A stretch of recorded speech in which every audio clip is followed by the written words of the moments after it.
కొమ్మినేనిని అలాగే నాగార్జున యాదవ్ని అరెస్ట్ చేసేందుకు తెలంగాణ ప్రభుత్వం సన్నాహాలు చేస్తుందని, అలాగే ఆంధ్రప్రదేశ్ ప్రభుత్వం వల్లభనేని వంశీని అరెస్ట్ చేసేందుకు సన్నాహాలు చేస్తోంది అంటూ కొన్ని వార్తలు ఇప్పుడు ప్రచారం అవుతున్నటువంటి నేపథ్యంలో ఈ అంశం మీద మనం విశ్లేషణ చేసుకునేటువంటి ప్రయత్నం చేద్దాం. ప్రస్తుతం మనతో పాటు ఉన్నారు ప్రముఖ రాజకీయ విశ్లేషకులు, ప్రముఖ సీనియర్ జర్నలిస్ట్ సిఎస్ రావు గారు. సార్తో మాట్లాడదాం. Sir hi sir. హలో. కొమ్మినేనిని అలాగే నాగార్జున యాదవ్ని తెలంగాణ ప్రభుత్వం అరెస్ట్ చేయబోతున్నట్లుగా ఆ రకంగానే సన్నాహాలు చేస్తున్నట్లుగా, అలాగే ఆంధ్రప్రదేశ్ ప్రభుత్వం వల్లభనేని వంశీని అరెస్ట్ చేసేందుకు సన్నాహాలు సిద్ధం చేస్తున్నట్లుగా కొన్ని వార్తలు అయితే వస్తున్నాయి సార్. దీని మీద మీ విశ్లేషణ ఏంటి? టోటల్గా తెలుగు రాష్ట్రాల్లో హాట్ టాపిక్ ఏంటంటే, ఇక్కడేమో సాక్షి మీడియాకి సంబంధించినటువంటి వాళ్ళని అరెస్ట్ చేయబోతున్నారు. అలాగే ఆ సాక్షి మీడియాకు వచ్చి వైఎస్ఆర్ కాంగ్రెస్ పార్టీ అధికార ప్రతినిధి రేవంత్ రెడ్డిని దుర్భాషలాడారు. ఆ కారణం చేత వాళ్ళిద్దరు అరెస్ట్ చేయబోతున్నారు అనేది ఒకటి. రెండు, ఆంధ్రప్రదేశ్లో వల్లభనేని వంశీ మాజీ ఎమ్మెల్యే అతను అరెస్ట్ చేయబోతున్నారు అనేది మొత్తం టోటల్గా గురువారం నడిచినటువంటి ఒక హాట్ టాపిక్ తెలుగు రాష్ట్రాల్లో. ఏంటి ఈ రెండు అంశాలు అని అంటే, వల్లభనేని వంశీ ఎపిసోడ్ తీసుకుంటే కనుక అతను తెలుగుదేశం పార్టీ కేంద్ర కార్యాలయం పైన దాడి జరిగిన దాంట్లో నిందితుడు, 71వ నిందితుడు ఆయన.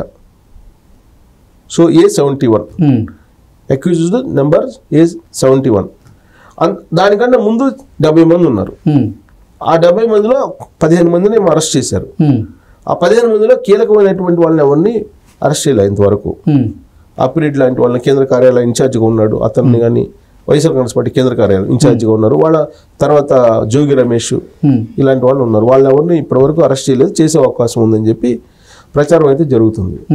అయితే ఎప్పుడైతే వల్లభనేని వంశీ ప్రమేయం ఉంది అని చెప్పి ఇన్వెస్టిగేషన్లో తేలిందో, ఆ మరుక్షణం నుంచే వల్లభనేని వంశీని ఇదిగో అరెస్ట్ చేయబోతున్నారు, మరుక్షణమే అరెస్ట్ చేయబోతున్నారు, ఇంకొక కొన్ని గంటల్లో అరెస్ట్ చేయబోతున్నారు, ఇలాంటి న్యూస్ సోషల్ మీడియాలో చక్కర్లు కొడుతుంది.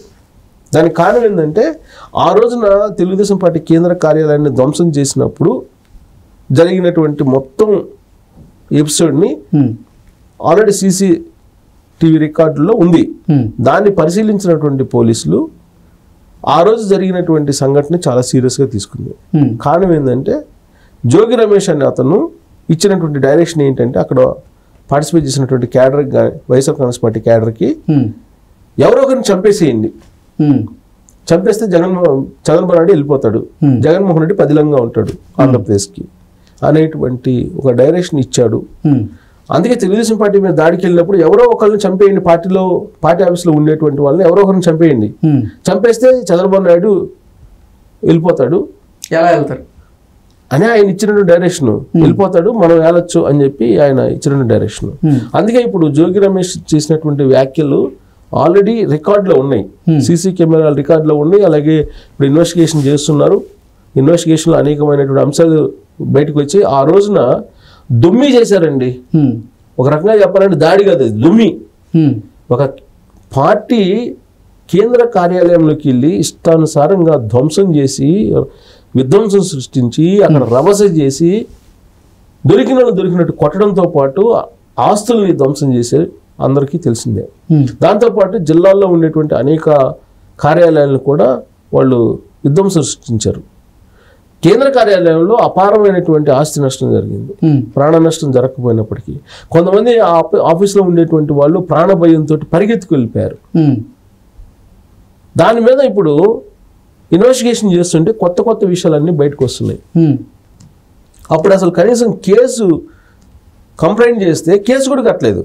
ఆ రోజు జగన్మోహన్ రెడ్డి ముఖ్యమంత్రిగా ఉన్నప్పుడు పోలీసులు, ఇదే ఆంధ్రప్రదేశ్ పోలీసులు ఆఫీస్ మీద దాడి జరిగిందని చెప్పి కంప్లైంట్ చేస్తే కనీసం FIR కూడా చేయనటువంటి పరిస్థితి. అంటే పోలీసులు ఏ స్థాయిలో వెన్నుముక విరిగినట్టు వ్యవహరించారో మనకి అర్థమవుతుంది. ఇప్పుడు ఆ కేసుని మళ్ళీ రీకన్స్ట్రక్షన్ చేసి ఇప్పుడు మళ్ళీ ఇన్వెస్టిగేషన్ స్టార్ట్ చేస్తే భయంకరమైనటువంటి అంశాలు బయటకు వస్తున్నాయి. వాటిలో వల్లభనేని వంశీ పేరుని నాని, జోగి రమేష్ లాంటి వాళ్ళు, తర్వాత వల్లభనేని వంశీ లాంటి వాళ్ళు ఆ విధ్వంసాన్ని ఎలా చేయాలి అనేది వాళ్ళు మొత్తం వెనకుండి నడిపించారనేది బయటకు వచ్చింది. అందుకే ఇప్పుడు వల్లభనేని వంశీని ఎక్కడున్నా సరే అరెస్ట్ చేయడానికి ఆంధ్రప్రదేశ్ పోలీసులు సిద్ధమయ్యారు. అలాగే జోగి రమేష్ని అరెస్ట్ చేయడానికి సిద్ధమయ్యారు. ఏ క్షణమైనా సరే జోగి రమేష్ని, వల్లభనేని వంశీని అరెస్ట్ చేసే అవకాశం ఉంది అని చెప్పి వస్తున్నటువంటి న్యూస్లో ఖచ్చితంగా నిజం లేకపోలేదు. ఎప్పుడైనా అరెస్ట్ చేయొచ్చు. అది ఆంధ్రప్రదేశ్ సంబంధించినటువంటి ఎపిసోడ్. ఇక తెలంగాణకు సంబంధించిన ఎపిసోడు వైఎస్ఆర్ కాంగ్రెస్ పార్టీకి సంబంధించిన సొంత ఛానల్లో ఒక షో నిర్వహించారు. కొమ్మినేని సీనియర్ జర్నలిస్ట్ ఆయన సాక్షిగా నాగార్జున యాదవ్ అనే అతను పార్టిసిపేట్ చేశాడు. ఆ షోలో పార్టిసిపేట్ చేసి రేవంత్ రెడ్డిని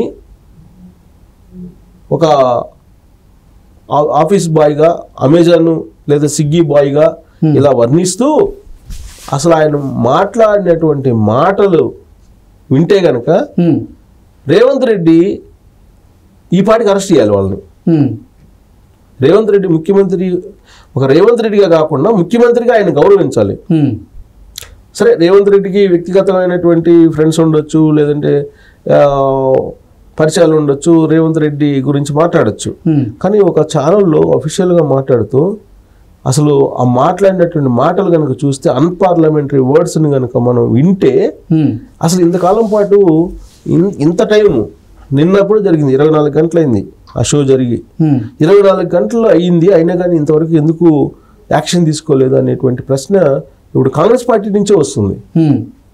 ఎందుకు రేవంత్ రెడ్డి దాన్ని లైట్గా తీసుకున్నారు అనేటువంటి ప్రశ్న కాంగ్రెస్ పార్టీ నుంచే ఉత్పన్నమవుతుంది.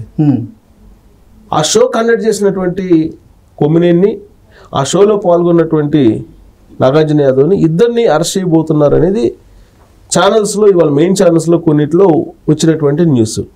నిజమే కావాలని చెప్పేసి అనుకున్నాను నేను, కానీ ఇప్పటి వరకు యాక్షన్ అయితే లేదు.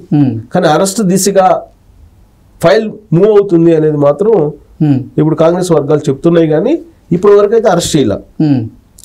సీనియర్ జర్నలిస్టులు కొన్ని వీడియోలు కూడా పెట్టారు.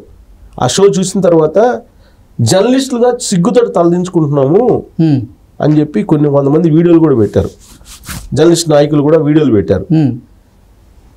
ఆ షో కండక్ట్ చేయటం ఏంటి, ఆ కండక్ట్ చేసిన అతను మొత్తం అవతల అధికార ప్రతినిధిగా పాల్గొన్నటువంటి అతను ఇష్టానుసారంగా దుర్భాషలు ఆడనిచ్చి దాదాపుగా 5 నిమిషాలు మాట్లాడిన తర్వాత అప్పుడు కండక్ట్ చేసిన అతనికి అసలు ఎవరి గురించి మాట్లాడుతున్నావు అని చెప్పి అప్పుడు అడుగుతున్నారు ఆయన. అంటే అసలు వచ్చినటువంటి అధికార ప్రతినిధి ఏం మాట్లాడుతున్నారు అనేది అర్థం కానిటువంటి సిచ్యువేషన్లో అక్కడ ఉండేటువంటి ప్రోగ్రామ్ కండక్ట్ చేసే వాళ్ళు ఉన్నారని అంటే అసలు ఎలాంటి చర్యలు తీసుకోవాలి అనేది ఇప్పుడు సోషల్ మీడియాలో సీనియర్ జర్నలిస్టులు వీడియోలు పెడుతున్నారు. ఇలాంటి సంస్కృతిని కనుక కట్టడి చేయకపోతే రాబోయేటువంటి రోజుల్లో అసలైనటువంటి జర్నలిస్టులకి, ఇప్పటికే సమాజంలో జర్నలిస్టులు అంటే ఏ విధమైనటువంటి అభిప్రాయం ఉందో మనం ఒప్పుకోక తప్పదు. ఇలాంటి షోలు, ఇలాంటి వాళ్ళని ప్రోత్సహిస్తే, ఇలాంటి అన్పార్లమెంటరీ వర్డ్స్ ఉపయోగించేటువంటి వాళ్ళని కనుక ఇలాగే కంటిన్యూ చేస్తే, చర్యలు తీసుకోకుండా రాబోయేటువంటి రోజుల్లో ఇంకా పతనావస్థకు చేరేటువంటి అవకాశం ఉంది విలువలు.